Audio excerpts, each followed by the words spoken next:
wabarakatuh. Waalaikumsalam warahmatullahi wabarakatuh. Baik, sebelum saya mulai kuliah, boleh kamu jujur sama saya, hari ini siapa yang videonya nggak aktif?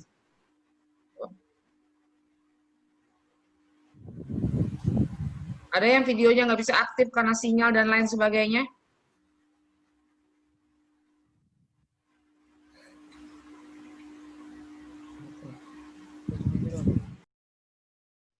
Hafiz, kamu bisa ngikutin kuliah saya?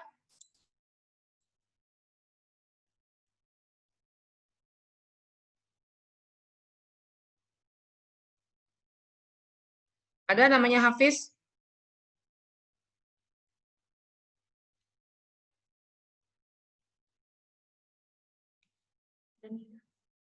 Oke, saya perhatiin di sini video sudah aktif. Saya hanya mau mengingatkan kamu, sorry. Saya pingin, kan saya udah bilang, anak STAN ini adalah anak-anak yang terkenal pintar. Anak-anak yang EQ-nya di atas rata-rata. Tapi tolong, kamu belajar mulai dari sekarang untuk menghargai orang. Ya, untuk menghargai dosen kamu.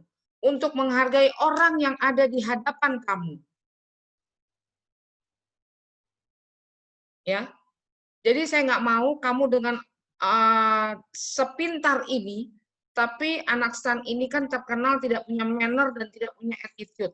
Makanya kalian dididik. Menteri Keuangan itu pengennya kamu tuh ada didikan tersendiri untuk mempelajari yang namanya manner dan attitude. Karena memang dari zaman dahulu, dari umur saya, dari zaman orang tua saya dulu, karena anak STAN ini merasa pintar, jadi kadang-kadang yang namanya manner dan attitude-nya ini tidak dijaga. Nah, saya mohon sama kamu, jangan lakukan itu. Coba kamu bina dari sekarang. Saya tahu kamu pintar, saya tahu kamu pintar. Kamu calon orang-orang kaya, saya tahu. Tapi nggak ada gunanya kalau kamu manner nggak punya, nggak bisa menghargai orang karena kelebihan yang ada di badan kamu. Karena orang-orang lain juga mau dihargai. Orang-orang lain di luar sana yang pintar juga banyak. Sorry, kenapa saya bilang begini? Kemarin saya ada marah sama siswa. Ya, dan ini saya mohon selama kamu mata kuliahnya saya, jangan kamu lakukan. Saya ingatkan dari sekarang. Saya tanya sama kamu kan kuliah saya ini jam setengah berapa sih? Jam setengah berapa? Setengah 8 sampai jam 10. Ini saya tanya dulu sama kamu ya.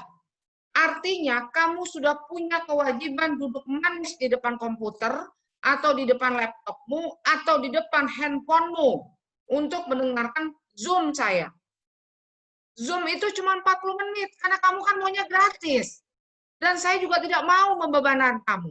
Nah, di saat Zoom itu cuma 40 menit, kamu dengan seenaknya kuliah saya kamu tinggalin, kamu warawiri kemana-mana, karena kamu mau ikut jam kuliah berikutnya, membutuhkan sesuatu, oh gampang Bu Feni kan 40 menit doang nih Zoom, mudah-mudahan saya keburu. Kira-kira benar nggak begitu saya tanya? Ya, Bu. Tapi Ya, Bu. itu dilakukan oleh siswa. Dan saya marah besar kemarin. Teman-teman kamu yang lain memperhatikan dengan duduk di muka, dengan seperti yang kamu lakukan sekarang, di saat saya ada tanya jawab, video saya tahu mulai Zoom awal, saya sudah perhatiin bahwa videonya itu nggak aktif.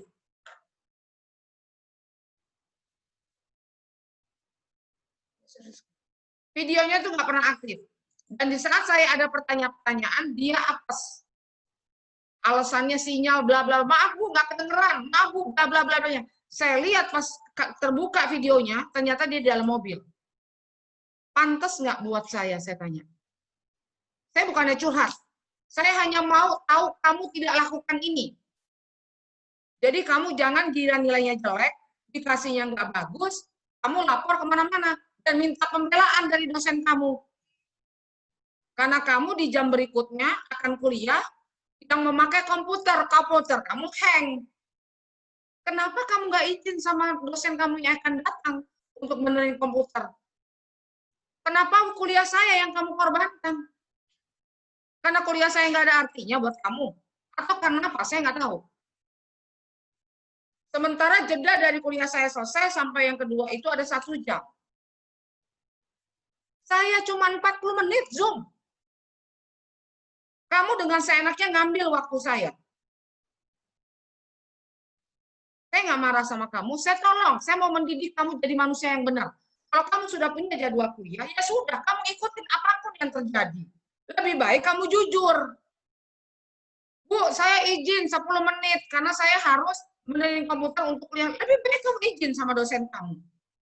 Kamu mau sempurna di mata kuliah yang kedua kamu yang jam 2, tapi kamu ambil jam kuliah saya. Itu kan nggak benar namanya. Dan kamu minta pembelaan, minta tolong sama dosen kamu yang akan datang, ngadu, curhat, sampai dosennya nge-WA saya. Itu juga nggak benar. Kalau sudah salah dengan saya, nggak usah kamu bawa-bawa dosen lain. Saya punya hak prerogatif apapun yang saya akan lakukan terhadap siswa. Orang kamu wajib kok kuliah saya sampai saya selesai. Jangan suka meremehkan dosen.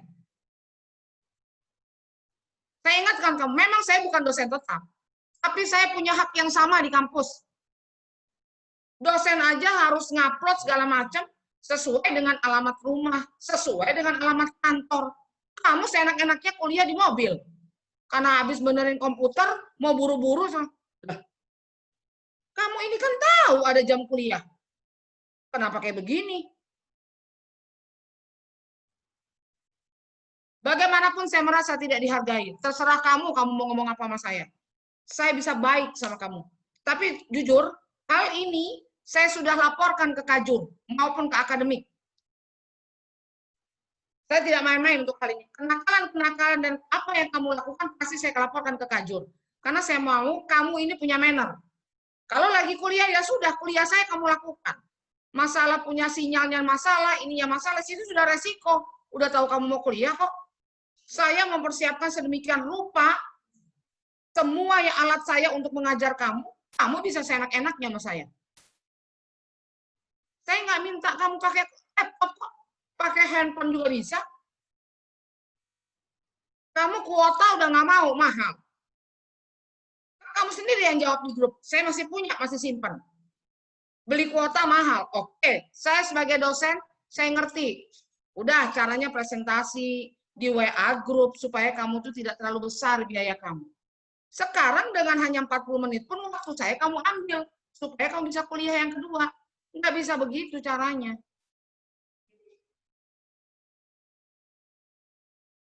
Baru kamu begging-begging minta maaf sama saya. Nggak akan saya peduliin. Sudah ada di kepala prodi.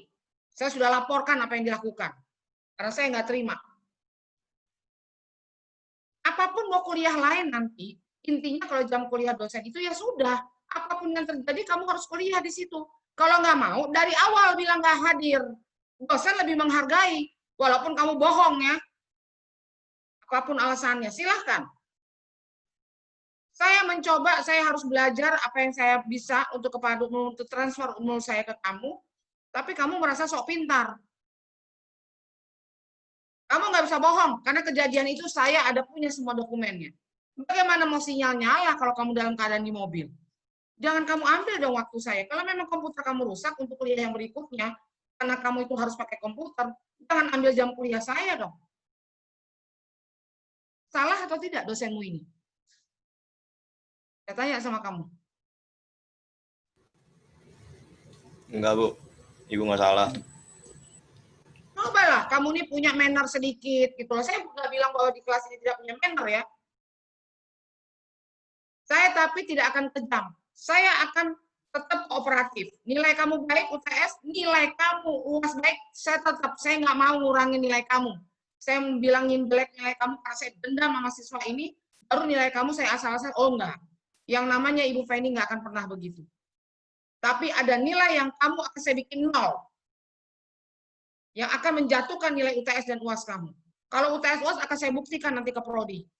Nilai anak ini segini, sayangnya nggak punya yang namanya kepribadian yang baik. Itu aja. Jadi kalau tiba-tiba muncul nilai kamu hanya jelek, jangan salahkan saya. Persoalan ini saya sudah bawa ke Kaprodi, ke ketua jurusan maupun ke akademik. Asal kamu tahu. Jadi kamu jangan main-main sama saya. Saya berusaha supaya nilai kamu baik. Supaya kamu dapat tambahan sana-sini, sana-sini. Tapi kamu tidak punya manner sama saya pun punya hak prerogatif saya sebagai dosen. Ini juga berlaku untuk dosen-dosen yang lain. Saya yakin. Kamu masih anak-anak begini aja nggak bisa menghargai orang. Apalagi kamu nanti sudah besar. Apalagi kamu sudah jadi bos nanti. Sudah punya jabatan nanti. Mau kamu apain orang? Makanya kenapa kalau untuk anak san selalu nggak punya manner itu seolah-olah orang ini kan bayar pajak. Tapi pelayanan terhadap wajib pajak kamu suka seenaknya. Dan itu sudah Menteri Keuangan pun tahu, makanya kamu dididik kepribadian. Untuk apa kamu jadi sekolah tinggi-tinggi, kamu sudah orang yang terpintar di stan, bisa masuk stan. Tapi bukan orang lain juga nggak pintar, walaupun dia nggak masuk stan. Orang dia juga belum tentu mau kok masuk stan. Yang pasti mau. Saya nggak mau jadi anak stan, jujur aja. Walaupun saya sadar, saya belum tentu diterima. Tapi untuk jadi anak stan, saya nggak mau.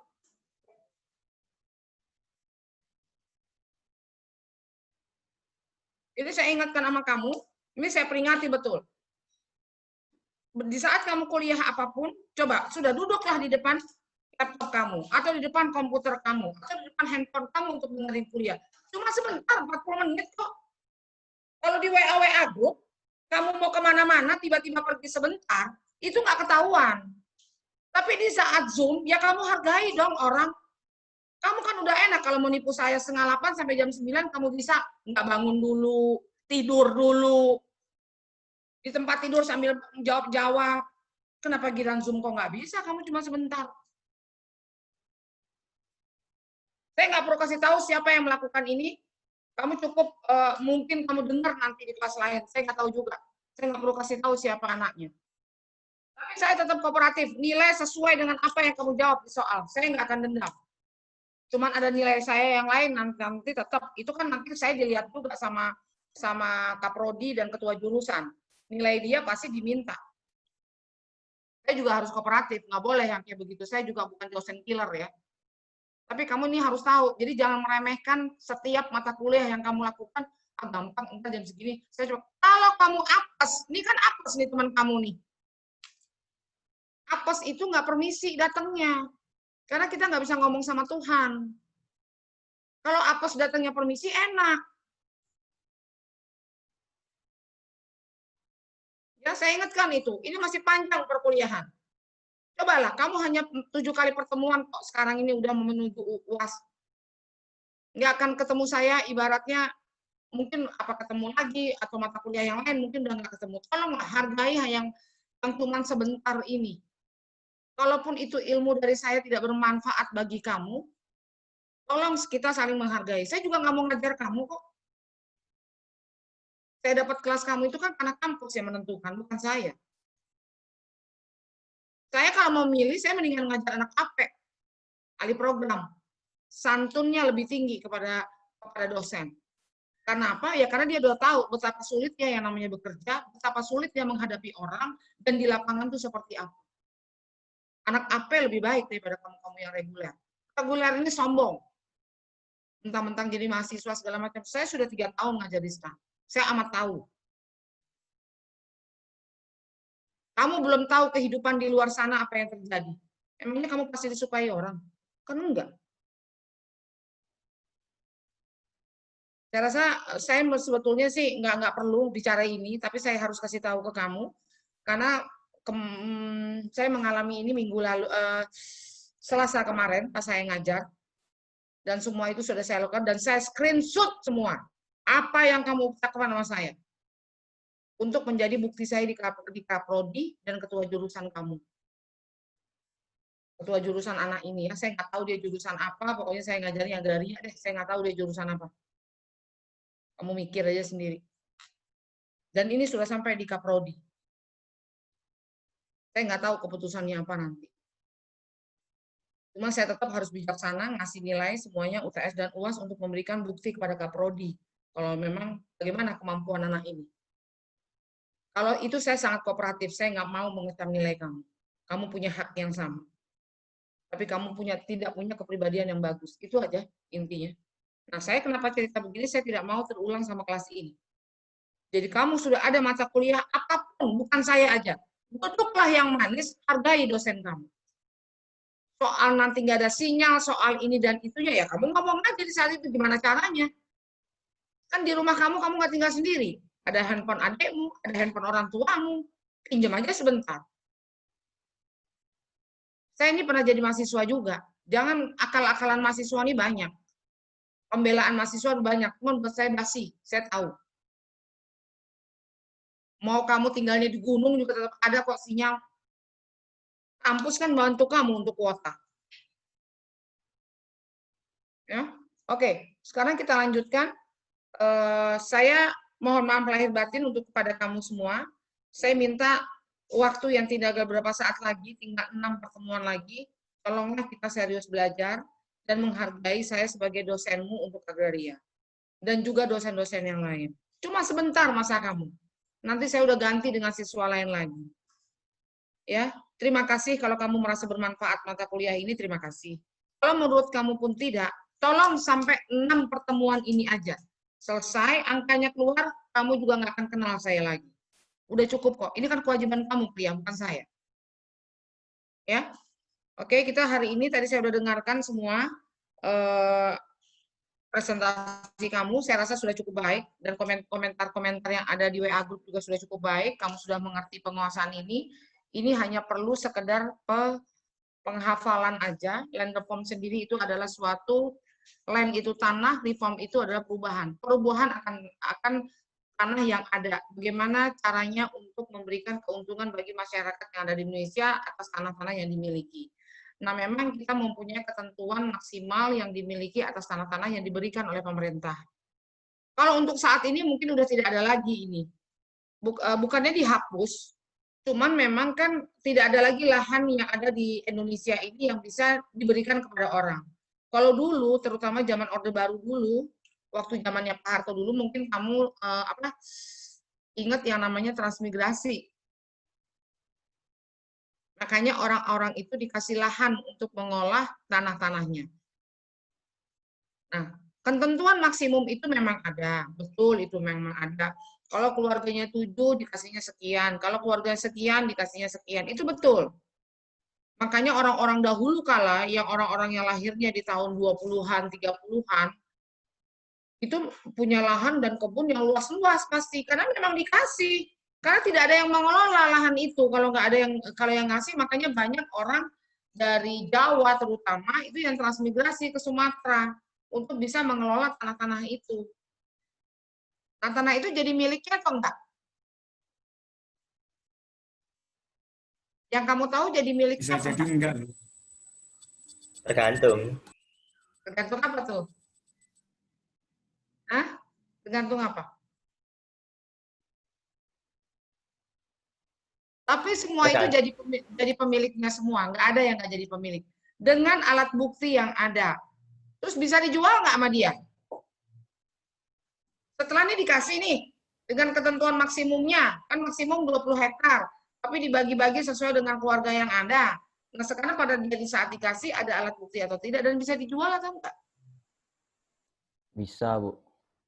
Bisa. Bisa dijual. Karena memang itu kan hak itu sudah diberikan. Tanahnya juga sudah diberikan. Bukti kepemilikan juga ada kok mereka. Cuman hanya sepucuk keras, karena kan dulu kan juga yang namanya alat bukti itu kan belum tentu seperti sekarang ya. Tapi nanti biasanya ada petunjuknya tuh tanah-tanah apa. Makanya orang-orang zaman dahulu, orang-orang Sumatera, atau orang-orang Jawa yang pindah ke Sumatera, terutama di Lampung ya yang paling banyak, itu kan kebanyakan orang-orang bukan orang Sumatera asli, bukan orang situ asli, pasti transmigran. Dan orang yang mau melakukan itu ya orang-orang yang ada di Pulau Jawa, karena memang tidak ada yang dia bisa lakukan. Kalau untuk sekarang udah nggak ada. Nah, untuk tanah absenta sendiri, tanah absenta apa ya kamu tahu? Tadi kan sudah dipresentasi. Izin berpendapat, Bu. Karena yang dimiliki Oh ya, Adit ya. Silakan. Nah, apa tuh? Kalau menurut saya tanah absente itu kan gimana ya, singkat ceritanya itu gini, kita misalnya tinggal di kecamatan A, kemudian tanah itu ada di kecamatan Z. Nah, otomatis kan jarak kedua kecamatan ini jauh gitu. Sementara kita tahu dalam hukum agraria bahwa tanah itu harus produktif, dalam artian tanah itu harus ada yang ngelola gitu. Kalau misalnya saya tinggal di kecamatan A, kemudian tanah itu berada di kecamatan Z, maka kan tanah itu otomatis saya nggak bisa kelola, jadi nggak produktif. Nah, oleh sebab itu, sebetulnya kan di slide tadi itu juga sudah disebutkan bahwa kalau misalnya seperti itu kejadiannya, yang pertama, kalau kita ada di perbatasan itu boleh, sepanjang jaraknya itu masih cukup lah buat kita untuk mengelola tanah itu. Yang kedua, bisa juga kita misalnya kayak menyuruh orang untuk mengelolanya. Jadi orang itu yang mengelola. Terus kalau nggak salah, saya ini berpendapat Bu ya. Tadi kan kalau nggak salah ada teman yang nanya, PNS kok dikecualikan dari aturan itu. Nah, karena menurut saya itu kan PNS kerjanya itu kan berpindah-pindah Bu ya. Nggak hanya menetap di satu tempat aja. Nah, karena dia berpindah-pindah itulah ada pengecualian di sana. Nah, kalau misalnya dia berpindah terus dari tugasnya tersebut, maka tanahnya tersebut dia bisa jual. Terus kalau dia misalnya nggak mau jual tanah itu, ya dia mungkin nyuruh keluarganya dia untuk pindah ke lokasi tanah itu berada. Jadi nggak dia jual ke orang lain seperti itu, Bu. Betul. Terima kasih, Bu. Sempurna jawabannya, Radit. Nah, mungkin yang seperti yang dijelaskan Radit sekarang, makanya kenapa sekarang itu tidak boleh lahan itu tidur. Kenapa lahan itu tidur? Karena kalau lahan itu tidak dimanfaatkan, makanya kenapa orang yang bukti kepemilikan tanahnya harus ada di seputaran situ, sama, supaya dia bisa kelola. Nah sekarang, dengan era zaman sekarang, kan orang beli aset di mana-mana. Mungkin di saat kamu dinas di Bandung, kamu beli di Bandung. Di saat kamu dinasnya di Sumatera, kamu beli tanah di Sumatera. Nah, itu boleh apa enggak kira-kira? Boleh nggak? Boleh, Bu. Boleh aja, nggak ada masalah. Tetap kamu boleh. Tapi kalau ada kan waktu itu yang mata kuliah RFS yang kemarin bilang gimana kalau misalnya tanah itu tidak dimanfaatkan, ya kan? Kalau yang dulu aturan yang tadi sempat si Raditya sampaikan dan kamu di grup juga ada di situ, makanya harus tunjuk orang siapa yang mengelola tanah ini. Kalau enggak tanahnya akan diambil lagi. Artinya kamu tidak mampu untuk memanfaatkan tanah itu, mending dikasih orang lain. Nah, kalau sekarang ini kan nggak bisa begitu. Misalnya kamu beli di Sumatera, tiba-tiba kamu ditugaskan lagi di Pulau Jawa. Nah, apakah tanah itu nanti diambil? Kan enggak. Karena sekarang bukti-bukti kepemilikan tanah dengan adanya UU PA sudah melindungi setiap warga negara Indonesia. Kamu punya bukti kepemilikan yang sah dengan adanya sertifikat. Apalagi sekarang sertifikat itu sudah digalakkan harus punya bagi setiap warga negara Indonesia. Makanya Jokowi menyanangkan program PTSL. Ya kan? Gratis katanya. Tapi ya nggak tahu lah kalau misalnya ada dana yang kamu tetap ditagihkan. Intinya dengan kalau misalnya kamu proses sendiri sertifikat itu biayanya pasti puluhan juta. Nggak murah. Tapi dengan PTSL kamu murah, tidak kena biaya. Tapi jangan lupa, kamu tetap kena yang namanya pajak. Wajib pajak itu tetap harus dibayar, BPHTB dan PPh terutang. Jadi kamu jangan aneh, kalau misalnya kamu ada yang ikut PTSL nggak? Rumahnya atau tanah orang tuanya. Seandainya kamu ikut PTSL, kamu lihat. Kalau jalurnya bukan PTSL, kita wajib bayar pajak dulu, BPHTB dan PPh, baru kita bisa dikeluarkan sertifikatnya. Kalau PTSL beda, keluar dulu sertifikatnya, tapi kamu distempel, celepok distempel, BPHTB dan PPh terhutang. Artinya pada waktu kamu nanti mau jual tanah itu, karena kebanyakan sekarang ini PTSL sertifikat yang udah jadi, yang punya sertifikat berlomba-lomba untuk menjual. Karena udah sertifikat, dia lupa, dia masih punya pajak terhutang. Jadi pada waktu nanti kamu berjual beli, kamu kena pajak pembeli dan penjual, kamu kena pajak terhutang waktu kamu bikin sertifikat. Itu yang harus kamu ingat. Nama sertifikat itu pasti ada yang harus kamu bayar, BPHTB-nya. Tapi kalau untuk PPh, tergantung.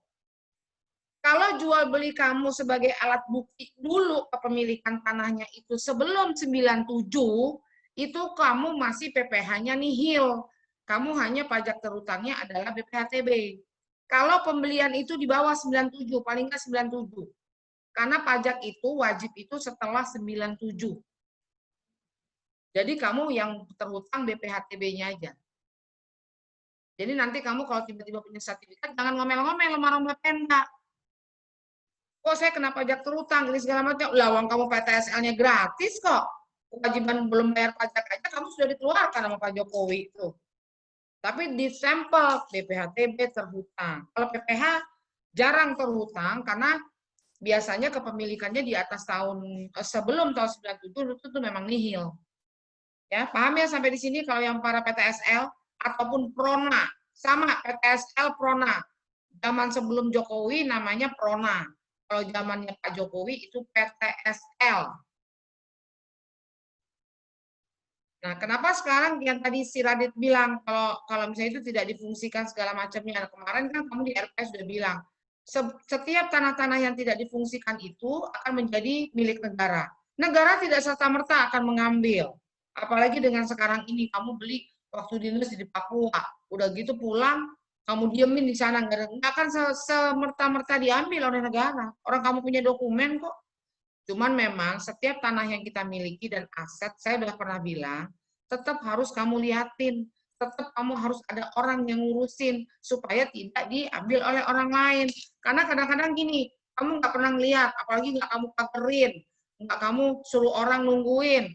Tiba-tiba ada pedagang nih, pakai tempat kamu. Jadi nggak bayar apa-apa, paling bayar sama preman di situ. Ntar lama-lama, loh, ini saya dagang di sini udah 20 tahun, orangnya tetap nggak tahu nih segala macam. Bikin deh kamu rumah sedikit karena rezeki kamu jualan. Akhirnya munculnya apa? Sengketa. Kamu minta ganti sama orang yang punya tanah. Saya udah bangun, Bu. Saya suruh pindah, ganti dong bangunan saya. Waduh. Terus gimana tuh? Karena ini terjadi, bahkan di komplek waktu itu pernah, di komplek Departemen Dalam Negeri yang ada di daerah Ciladug, saya pernah ngurus punya klien saya, sampai saat ini sertifikatnya itu nama dia, tapi bangunannya orang yang nempatin. Dan dia tidak mau diusir. Kalau keluar dari situ dia minta ganti rugi. Aneh ya? Tapi itulah yang terjadi. Kalau tanah yang kamu miliki itu tidak kamu urus. Karena kamu lupa saking banyaknya aset. Orang pajak biasa begini. Nanti sadarnya kalau udah pensiun. Udah nggak punya duit, udah pensiun, gajinya cuma 3 juta atau 5 juta. Nah, ingat kalau punya aset di A, di B, di C, di D. Nah, mau ngejual susah. Mana sertifikatnya? Ternyata di situ ada yang nungguin, ada yang ini aturan jualnya 1 miliar karena ada orang yang nempatin, habis sengketa habis duitnya.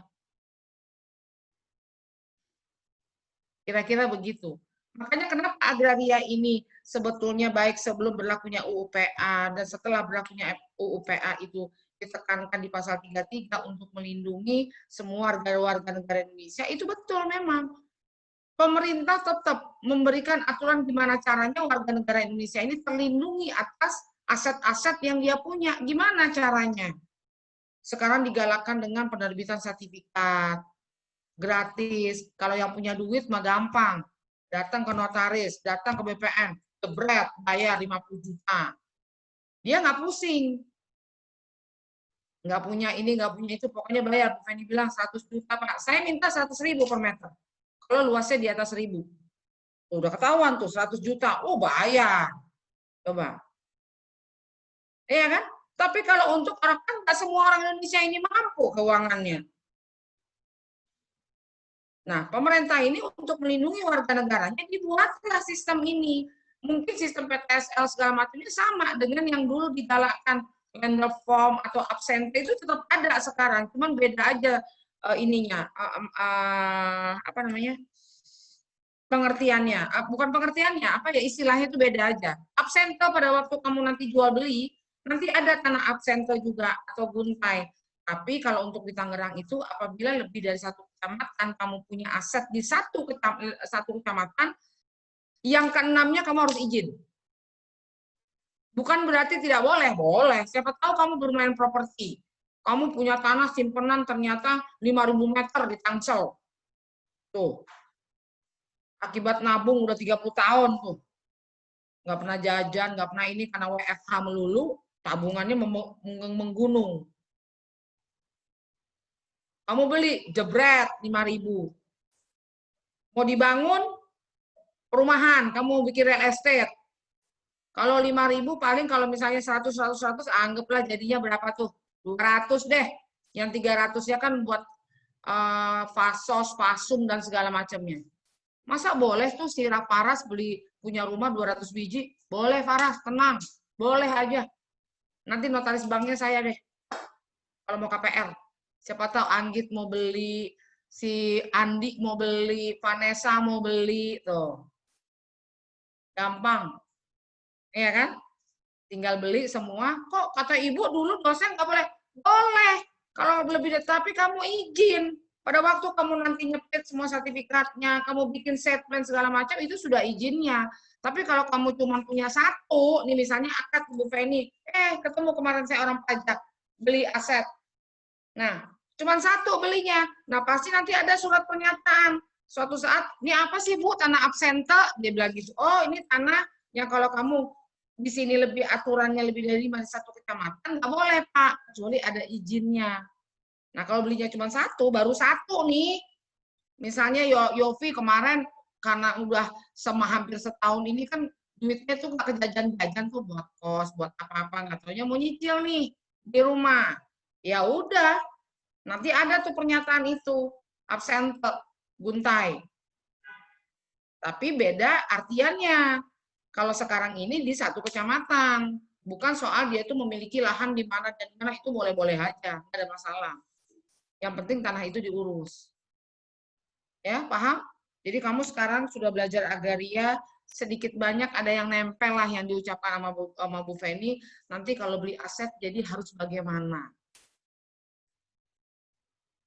Ya jujur, saya bersyukur siswa-siswa ada yang sebelumnya pernah saya yang ngajarin, tiba-tiba mau beli aset, dia ngomong sama saya, bla bla bla bla bla, dia japri saya. Boleh, saya pasti insya Allah akan saya jawab. Gratis kalau minta jawaban Bu Feni, nggak perlu bayar. Bikin akte yang bayar. Oke, akte 1% dari nilai transaksi. Oke, borong sama Bu Feni udah termasuk balik nama deh, tapi tidak termasuk pajak. Pajak bisa dikecil-kecilin, nanti dibantuin. Tenang. Doain saya sehat, jadi kamu beli aman. Mau di mana kamu beli, saya bantuin.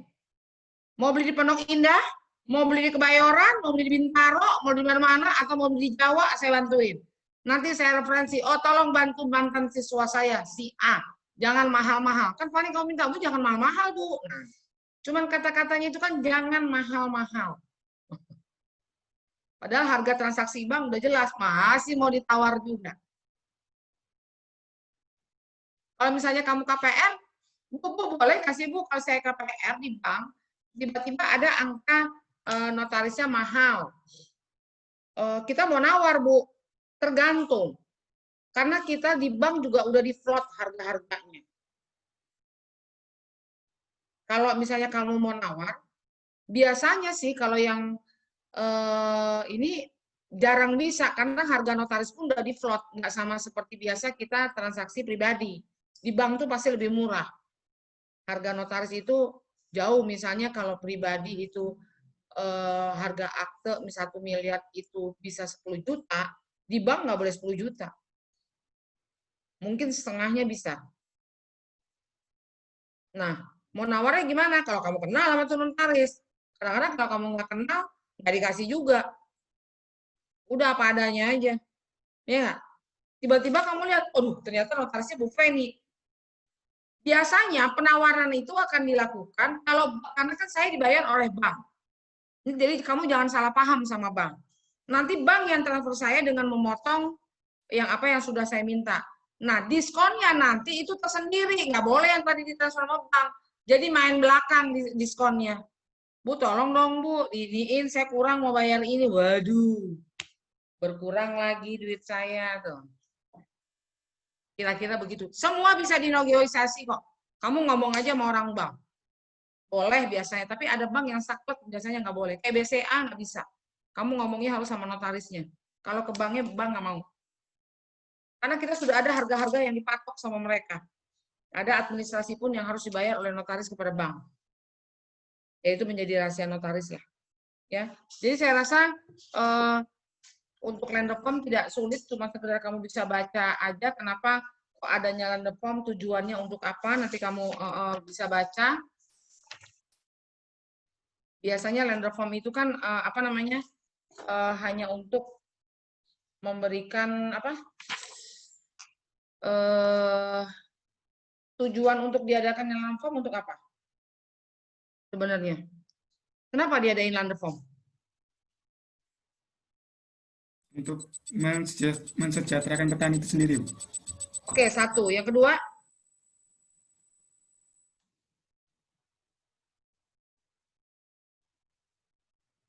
yang paling urgent tadi sudah disebut sama Raditya. Apa? Land form itu yang tujuan yang pasti. Izin berpendapat. Silakan, Vanessa. Untuk memastikan bahwa semua tanah di Indonesia itu diusahakan secara aktif. Terus? Dikit lagi tambahin. Jadi mencegah terjadi tanah kosong gitu, Bu, yang tidak diusahakan. Oke, itu yang kedua boleh. Ada satu lagi. Satu lagi. Untuk melindungi Kurang hak tahu, Bu. Yang lain yang tahu? Randa? untuk melindungi hak-hak warga negara mungkin, Bu, yang terkhususnya petani itu. Ya, betul. Tapi ada satu lagi, kenapa land form itu diciptakan? Tadi sudah disebut sama kamu juga udah semua tadi di apa? Presentasi udah kamu sebutkan semua tuh. Jadi intinya land form itu untuk melindungi apa? Bukti kepemilikan apa? Izin berpendapat, Bu. Silakan Anggita. Agar kepemilikan tanah itu tidak ada yang terlalu besar-besaran gitu. Iya, bukti kepemilikan tanah tidak melebihi yang maksimal. Kamu sudah dibatasi, terutama untuk tanah pertanian ya.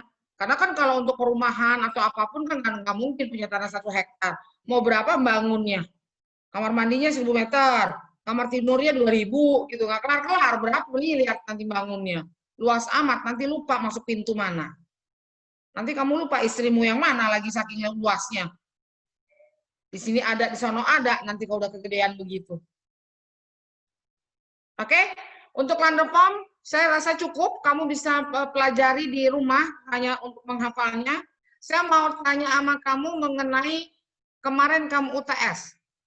Komennya apa, dan kamu minta review ke saya apa, dan ingin bagaimana nanti di UAS.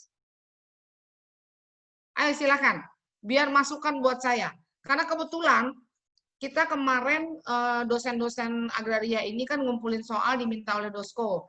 Kebetulan soal yang kamu terima itu terbanyak soal yang saya buat. Cuman bahasanya agak dipersulit sedikit sama si Dosko. Supaya kamu nggak dapat nilai 100 semua. Oke ya. Kalau teori buat saya kamu sudah cukup baik. Sudah cukup baik, lumayan lah. Nanti insya Allah minggu depan saya kasih nilainya. Tapi kalau selesai sebelum minggu depan nanti saya kasih ke grup. Komennya nanti pada waktu kuliah di Zoom. Kalau ada yang komen, loh Bu, perasaan saya dapat 100 semua, Bu. Benar semua, kenapa saya jadi dapat 7, dapat 8? Nah, nanti komennya sama saya nanti di Zoom. Oke. Cuman yang saya sayangkan, kamu agak kurang menguasai soal kasus. Padahal sederhana tuh soal kasus. Cuma 4 kata jawabannya, kamu panjangnya minta ampun ngejawabnya. Saya nggak tahu supaya nanti dapatnya plus dari saya, atau bagaimana, saya nggak ngerti. Karena mahasiswa memang senang sekali jawab itu dengan jawaban yang panjang-panjang. 1 kertas, 1 nomor sendiri. Padahal nggak karu-karuan isinya. Saya mau tanya sama ini aja deh, salah satu soal. Yang kasus yang nomor 9. Saya mau nanya sama Faras. Kamu jawabnya apa? PT membutuhkan pengadaan tanah 10.000, sementara ada yang punya 5.000, 4.000, dan 3.000. Apa solusi kamu? Jadi, saya mau minta jawaban Faras apa? Di jawaban saya tuh saya mau sisihin dirinya sebagai pura-pura itu jadi kayak konsultan gitu, Bu. Jadi kan dibutuhin sama PT-nya itu kan 11.000 meter persegi ya, Bu ya. Sedangkan supply-nya itu yang ditawarkan itu totalnya ada 12.000 meter persegi. 12.000. Nah, jadi saya di sini pakai kayak bahasa ibu courting gitu Bu, kayak diskon-diskon gitu Bu. Jadi itu kan lebih 1.000 meter persegi ya Bu ya. Jadi saya nganggapnya itu pakai rumus kali-kalian gitu loh. Jadi 1/11 dikali budget si PT dikali courtingnya itu sebesar 25% dari 1/11 luas tanah itu Bu. Jadi seakan-akan tuh PT-nya itu ngeluarin budget yang lebih besar sedikit, tapi untuk mendapatkan 1.000 meter persegi yang lebih luas dan suppliernya itu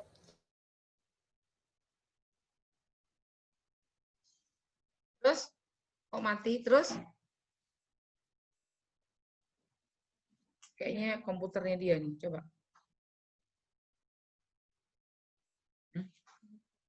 Macet sepertinya. juga nggak rugi total, nggak satu orang rugi. Pokoknya tuh 1.000 meter perseginya itu intinya suppliernya itu tetap untung loh gitu Bu. Jadi kan 1.000 itu dibagi jadi 3 gitu ya Bu ya. Anggapannya karena 1/11 itu terus dibagi 1/3 gitu Bu. Jadi masing-masing orang itu tetap dapat profit 33,3% dari 1.000 meter persegi tersebut Bu. Intinya gitu Bu. Terus jawaban lainnya apa? Supaya bisa jadi transaksi jual beli. Nah, itu saya tuh nggak terlalu saya kira tuh cuma solusinya doang gitu, nggak mekanismenya gimana. Radit, coba kamu cuma... jawabnya apa Radit? Oke, Faras. Radit apa jawabannya? Kalau saya kemarin jawab PT itu melakukan ganti rugi, Bu. Ganti ruginya misalnya berapa, jadi kayak ada kesepakatan dulu gitu antara si PT sama yang mau jual. Jadi nanti ketemu harganya, nanti itulah ganti rugi yang dibayarkan oleh PT ke orang-orang yang mau jual tersebut. Intinya saya jawab kayak gitu, Bu. Coba. Oke, Ayu, apa jawabanmu, Ayu?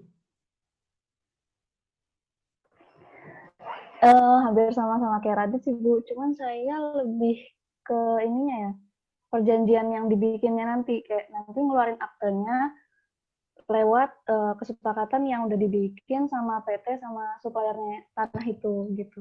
Gitu sih, Bu. Vanessa, jawabanmu apa, Vanessa?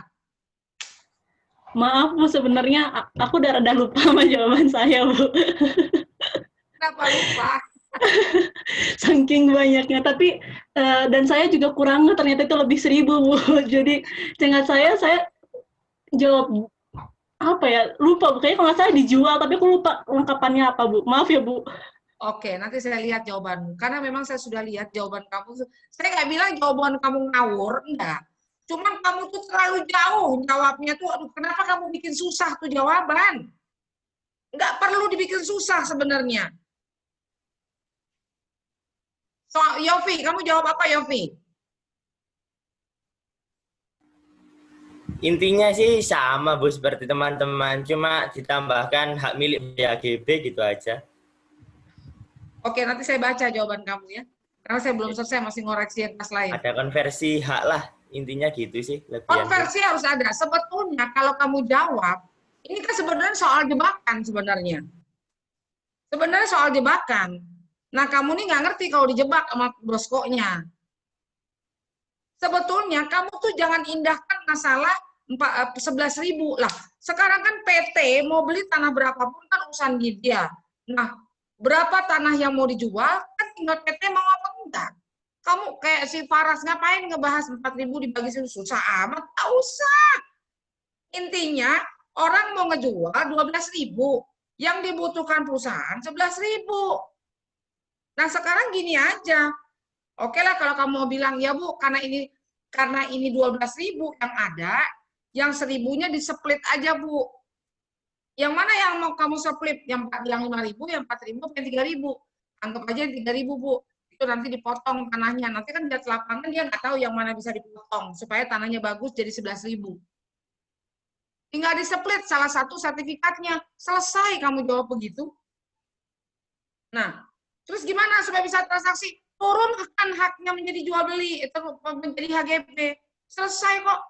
Susah amat Faras kamu utus 1/11 kali sini. Nggak perlu. Saya mikirin perasaan yang 3.000-nya itu Bu, kasihan kan kalau nggak kejual 1.000. Nah, kamu kalau mikirin perasaan yang punya tanah 3.000, tinggal kamu bilang aja. Dipotong supaya dia tetap dibeli juga. Rela cuma dibelinya 2.000, yang 1.000-nya nggak dibeli. Di-split jadi 1.000. Nah, biasanya kan PT ini apakah mau tetap beli yang 1.000-nya nanti dengan nyicil atau segala macam, itu nanti lapangan lah.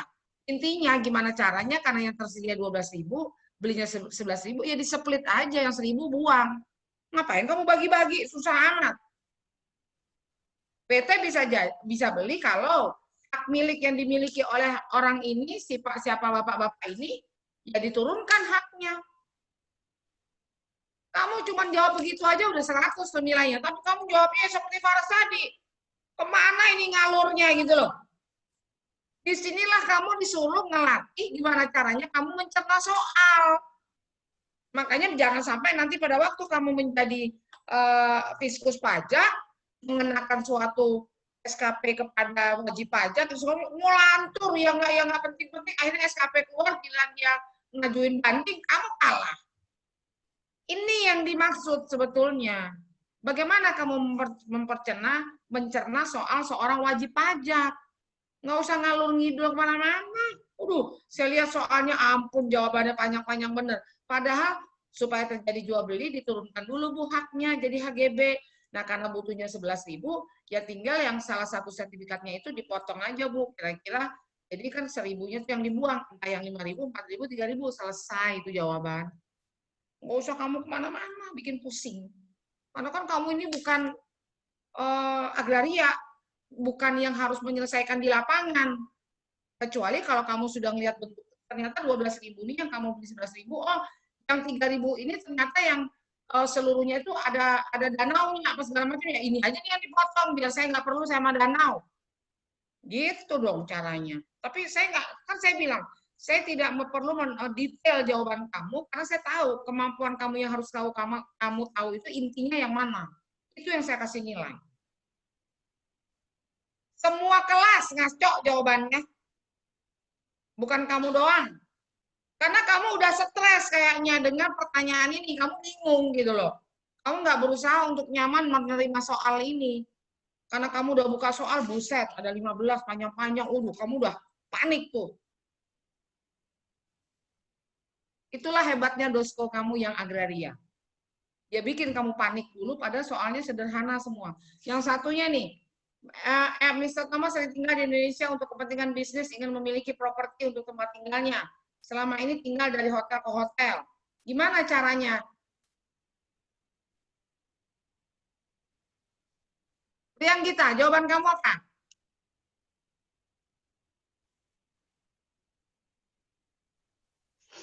Saya, Bu. Ya, silakan. Jawabanmu apa? Sebentar, Bu. Saya agak lupa, Bu. Siapa yang ingat jawabannya? Supaya bisa tahu nilaimu. Fikri, ingat nggak? Saya habis buka, Bu. Pokoknya intinya mengubah menjadi hak pakai, Bu. Atau jika tidak begitu, ya hak miliknya harus dasar orang lain gitu, Bu. Nggak, saya begitu jawabannya kemarin, Bu. Sebetulnya sih sederhana jawabannya. Supaya dia nggak buang duit dari hotel ke hotel, ya apa? Beli apartemen yang statusnya hak pakai, yang memang boleh untuk orang asing punya. Atau orang ini sewa aja rumah. Kalau sewa rumah orang asing boleh-boleh aja, orang dia nyewa kok. Kenapa kamu mesti ngantor kemana-mana, mesti begini mulu, panjang banget jelasin jadi susah, padahal jawabannya itu mudah. Tinggal sewa aja, kalau daripada dari hotel ke hotel, sewa rumah. Dimanapun boleh kalau sewa, kalau orang asing. Atau beli apartemen. Kalau beli rumah kan belum tentu bisa, aturannya ini kan masih ngambang kalau untuk orang asing. Cuman itu kok jawabannya, mau sewa atau mau beli. Atau kalau mau beli, yang status haknya hak pakai, selesai. Cuma berapa kata tuh? Faras, jawabanmu apa?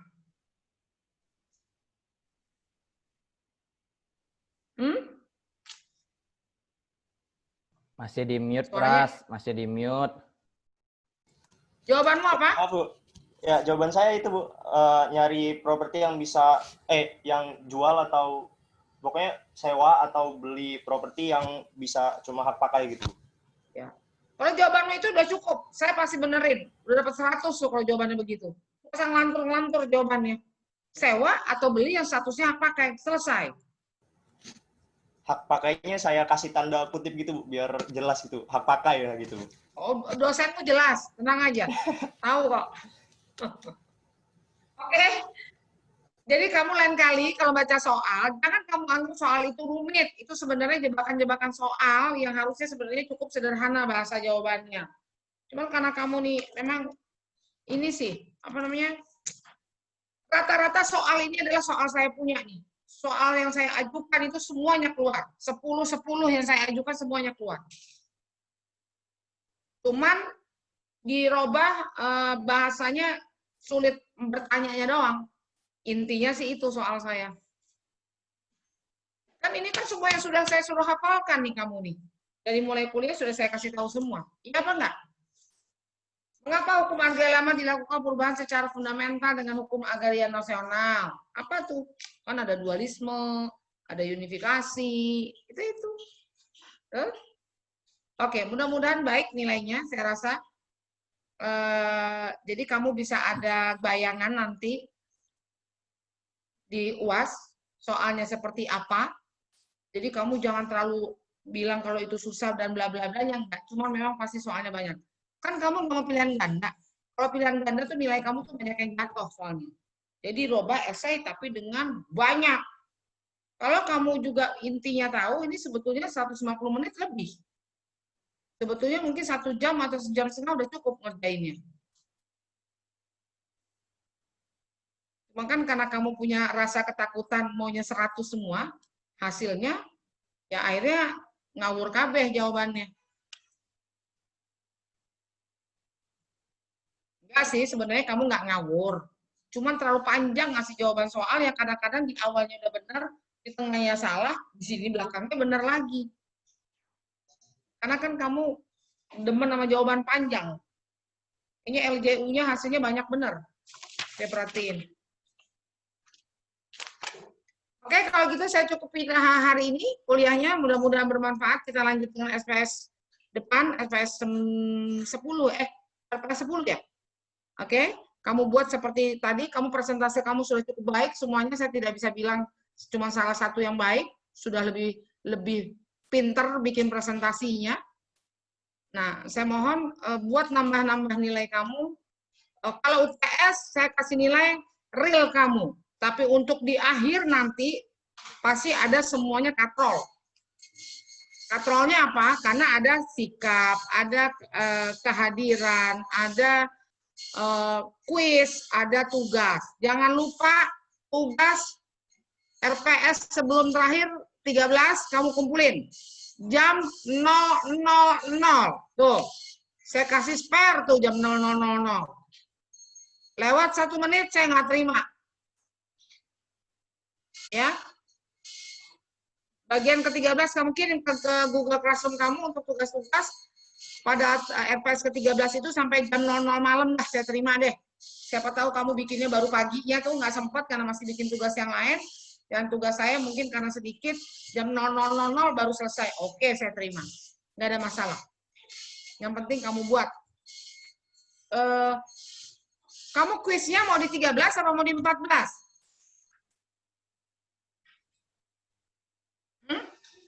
Maaf, Bu. Ini kan kalau habis UTS kan mulainya RPS 9. Jadi kan RPS akhirnya itu kalau 7 kan 15 jadinya, Bu. Berarti maksud Ibu itu untuk mengumpulkan tugas itu di RPS 14, Bu ya? Oh, RPS 14, Mas. Pokoknya terakhir sebelum kita pertemuan deh. Oh, gitu. 1 hari sebelum terakhir kita pertemuan. Atau kamu di terakhir pertemuan juga boleh deh, masih saya terima. Terserah. Oh, boleh, iya, Bu. kalau tugas. Terakhir pertemuan jam 00 masih saya terima. Karena kan saya ngasih nilai masih 2 minggu ke depan. Karena kamu lagi ujian. Oke, saya masih terima di tugas terakhir kuliah. Jam 000 masih saya terima. Tapi kalau untuk tes kamu mau 13 mau 14? Bebas, Bu. Bebas. Karena kamu kalau di 13 berarti di 13 sampai 15 ya berarti ya? 9, 15 ya? Iya, Bu, sampai 16 ya? 15, Bu, 15. 15. Kalau 15, kalau di terakhir kamu sampai 14, belajarnya 9 sampai 14. Kalau di 14, 9 sampai 13. Yang mau mana tuh yang mau kamu pilih? Kamu rundingan dulu deh. Kamu kan takut banyak bahan tuh. Pokoknya yang Kayaknya itu penting deh, saya Bu, ada 9 quiz. sampai 13 deh pasti kayaknya, Bu. Oke lah kalau gitu. Jadi jangan banyak-banyak bahan ya Bu ya, bahannya nanti buat UAS gitu ya. Baik, mudah-mudahan hasilnya baik semua. Di kelas saya nggak ada yang dapat C, minimal harus dapat B+ atau A semua. Oke? Baik, kuliah saya akhiri. Selamat siang, pagi. Assalamualaikum warahmatullahi wabarakatuh. Terima kasih.